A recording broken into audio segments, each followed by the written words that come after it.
Salut tout le monde, c'est Yargra pour un replay commenté du char RU 251, donc le Light Tier 9 allemand. Donc les Light Tier 9 allemands, bah ma foi c'est quoi? Bah c'est des lights en papier qui ont une assez bonne dépression, qui ont des canons plutôt troll. On parle pas du 7 et du 8 hein, qui ont une vélocité d'obus à vomir. Voilà, ces chars, eh bien ma foi, en tout cas pour le RU, c'est une mobilité sympathique, 70 km/h. Ça a été nerfé avant, c'était 80, c'était un peu mieux. Mais bon, il fallait laisser la vitesse élevée aux chars à roues hein, pour que les gens puissent troll sur des nouvelles lignes extrêmement énervantes. Voilà, donc ça c'est dit. On est sur Livehawks. Alors une position standard ici en spot à côté de cette magnifique maison bleue. C'est une maison bleue adossée à la colline. Ta gueule. Donc là, on a un garde qui campe, qui est spoté par moi-même, qui prend eh bien rien, puisque c'est russe, alors qui s'est fait tirer dessus par un 705, un standard B, un STRVS1, ma foi, tant pis. Donc cette position elle est sympa, elle permet de tirer sur les chars qui crossent eh bien, dans la ville. Donc ici je suis spot, alors de deux choses l'une, soit par le Centurion, c'est possible, soit par un char qui serait dans le marais, on ne sait pas, on verra bien. Donc là l'idée en RU hein, c'est de spot, d'avoir du soutien. Ici, un tir. Et tiens, je ne suis pas spot ce coup-ci, donc ça devait être le Centurion. Donc là, on voit eh bien, que nos chars ne réagissent pas. Hein. Toujours très très important quand vous jouez de regarder la minimap. C'est sûrement la chose la plus importante qui soit en partie. Donc là, on remarque qu'on a un beau rush qui avance côté rail. Donc sur cette map, c'est souvent ce qu'il faut faire.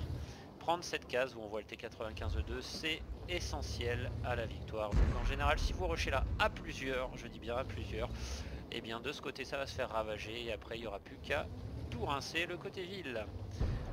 Donc là on a un 705 de snipe et des TD qui ne mettent aucun tir. Donc là, de nouveau, ça sert à rien de glander ici, si ce n'est de servir à rien. Et quand on fait les marques, c'est pas l'idée.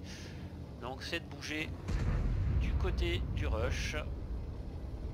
Voilà, le RU il est joli, il a une drôle de tête, hein. Il dirait un petit peu un jouet ce char.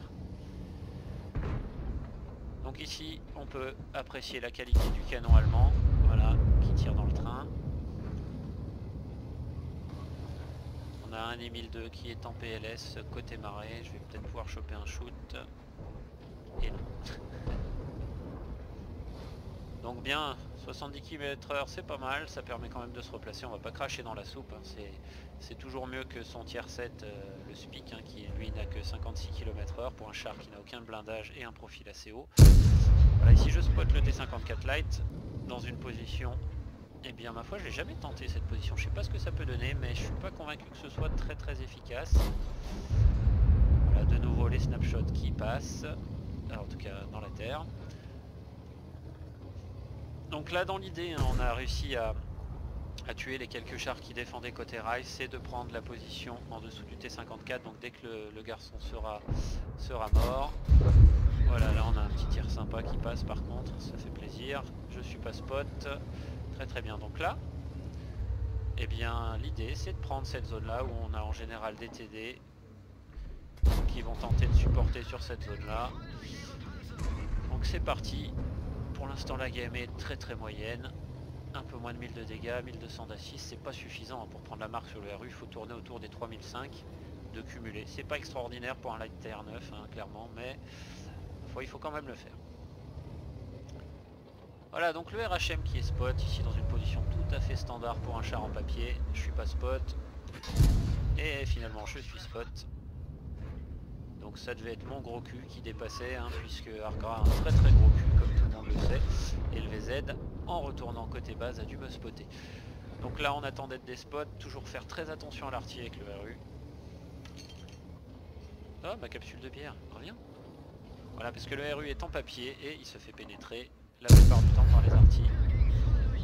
En bush opaque, pas plus de risque, on peut mettre des tirs sympas. Là comme on peut le remarquer, je suis couvert par cette maison, des chars qui seraient éventuellement derrière. Donc là, après avoir vu que, ben, ma foi, il n'y avait pas moyen de mettre grand chose, je vais avancer, essayer de continuer à spotter. J'essaye toujours de choper des tirs, mais De ce côté là c'est compliqué, puis on a un mur indestructible derrière lequel se cachent les 3 chars ennemis. Donc ça sert à rien de vouloir choper des tirs, en général on a que le dessus de la tourelle qui dépasse. Oh surprise! Voilà le Love qui par chance boots. Donc là on est passé à 4000 de cumulé. Le T95 renonce à se tourner sur moi. Il sait qu'il n'a pas une seule chance niveau mobilité.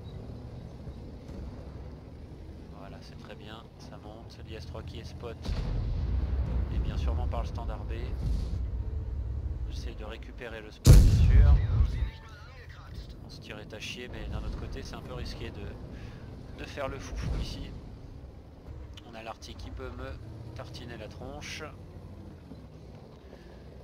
Bon, on est passé à 3006 d'assist. J'en perds mais bon. Il y a un très très beau tir là. Ah magnifique, magnifique, c'est très très beau tir. Donc là il ne reste plus qu'à rusher le T95, on a les PV, on peut y aller, c'est parti. Dans l'idée, toujours prendre la track. En tout cas quand on joue les 3 marques. Voilà, alors le garde qui tire sur le T95 en voulant tirer dessus. Là je me shield avec le T95 avec plus ou moins bien défi de réussite on va dire.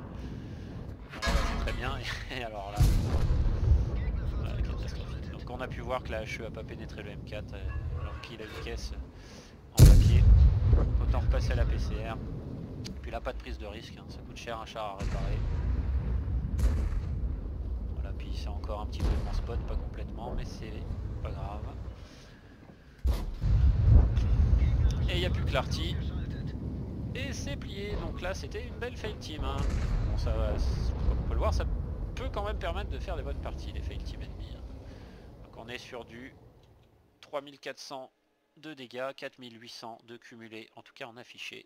Et on verra le résultat de la bataille juste après ça. Et donc c'est la 3e marque assortie d'une master, d'un soutien, d'un tireur de précision et d'un scout pour 3000, je ne sais pas combien parce que je vois pas clair, de dégâts.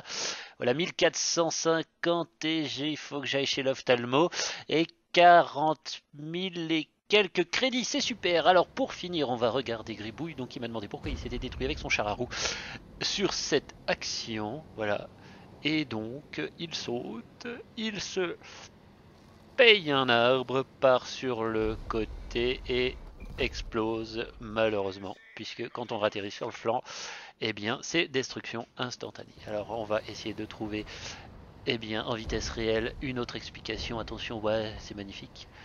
Alors je pense que c'est à cause de